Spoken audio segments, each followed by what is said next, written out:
Excellent, thank you. Hello, everyone. I'm Kate Willett from Humane Society International. I'd like to give a big thanks to Christy, ASDEV, and ASCCT for hosting and organizing this webinar. And I'd like to thank you all for tuning in for today's program, which will present a hypothesis-driven approach to chemical safety assessment, focusing on cosmetics. And then I will briefly introduce our AFSA Cosmetics project. Okay. I'm trying to make the slides go. There we go. To set the stage, it's important to mention that there's an increasing desire globally to perform chemical safety assessments without new animal testing. This is reflected particularly in legislation restricting the use of animal testing for cosmetics, and these restrictions are expanding globally year by year. To enable confident safety assessment without the use of animals, and particularly for chemicals with a high potential for human exposure, such as cosmetics, an evolution in the way we think about chemical safety assessment is occurring. It requires an increasing reliance on approved exposure estimates, coupled with hypothesis-led molecular characterization of a chemical's potential for bioactivity. This approach to chemical safety assessment is relatively new, and therefore isn't reflected in formal regulatory guidance. So it's important to increase awareness of the methods and processes involved, hence today's webinar. This hypothesis-led exposure-driven approach, as applied to cosmetics, has been formalized as Next Generation Risk Assessment, or NGRA. The International Cooperation on Cosmetics Regulation, the ICCR, is a voluntary group of cosmetics regulatory authorities from Brazil, Canada, the European Union, Japan, and the United States.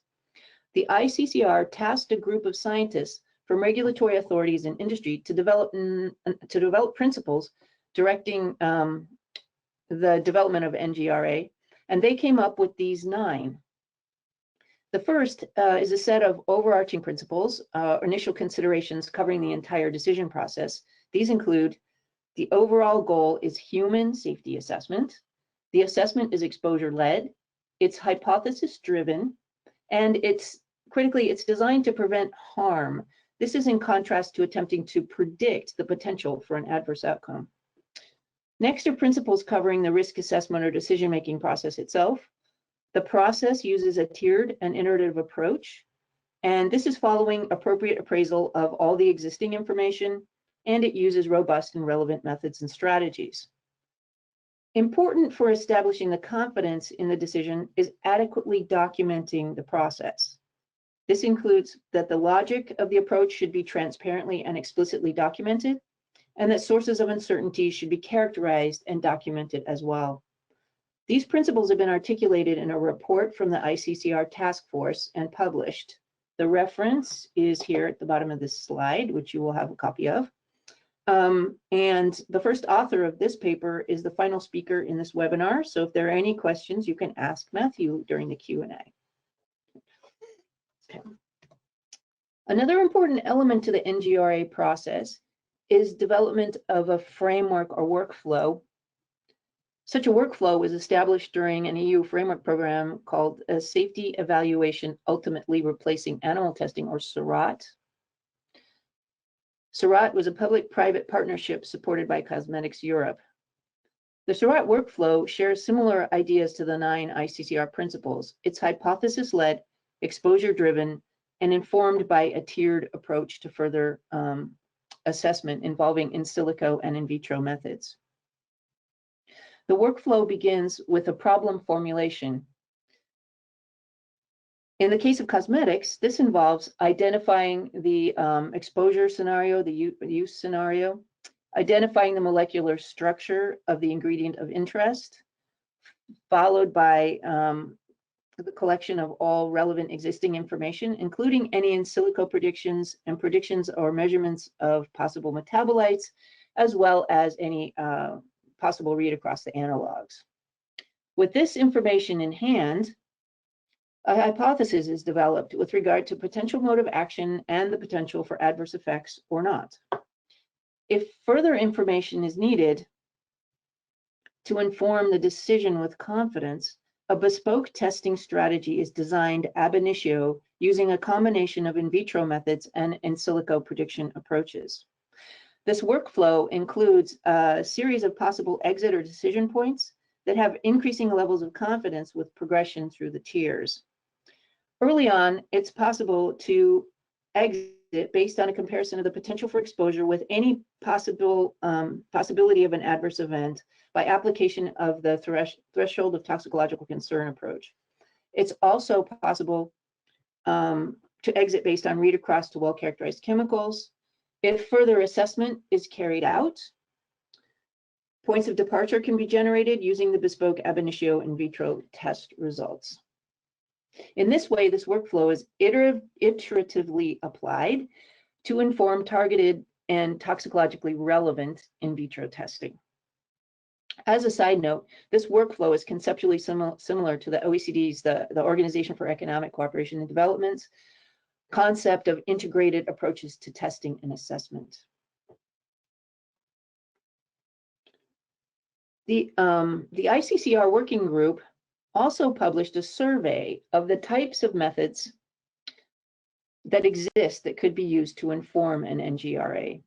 The group looked at which type of information could inform which part of the assessment, and also the relative readiness for use indicated by these different colors. Those in green are already in use. Those in light orange are mature methods that have been used in some case studies but are not yet widely applied. And those in progressively darker orange are those that need further development for application in an NGRA. The speakers that follow me today will introduce us to the application of some of these methods in an NGRA. Now I'd like to introduce you briefly to our Animal-Free Safety Assessment, or AFSA, Cosmetics collaboration. This project is an HSI coordinated collaboration of industry and nonprofit partners. The goal is to support chemical safety decisions without new animal testing. And the focus of the scientific portion of this collaboration is to build capacity in the application of animal-free NGRA. This involves both the development of safety assessment decision tools and case studies, and an education and training program.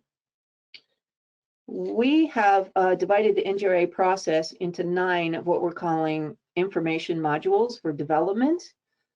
These include the overarching process considerations, things you consider when you design an NGRA. And other modules include problem formulation, which includes hypothesis generation, consumer exposure, predictive chemistry, exposure-based weighting, internal exposure, in vitro assay synthesis, this would be integrated approaches, and integration and finally integration into the risk assessment overall. There's also a module on the history of safe use. This project differs from many others in that its focus is on how to use the information in decision making and not on how to generate the information. Experts from our members are tasked with developing the content. However, this is really intended to be a conversation between the developers and potential users. And we're therefore seeking input from users such as regulators, industry safety assessors, including those from small and medium enterprises, and safety and regulatory compliance consultants. If any of you are interested in either becoming a member of this collaboration or engaging in the conversation regarding the development of the materials, please contact me. The next slide just shows some of the anticipated delivery channels. So please stay tuned. Our website is afsacollaboration.org, and so you can follow what's going on there. Okay, and wrapping up, there's an increasing desire globally to perform chemical safety assessments without new animal testing. The NGRA approach to cosmetic safety assessment achieves this by applying a hypothesis-driven, exposure-led, bespoke evaluation using in silico and in vitro methods and approaches. This approach is based on principles outlined by the ICCR and follows the Seurat workflow. The speakers following me in this webinar will present examples of elements that inform an NGRA. Thank you.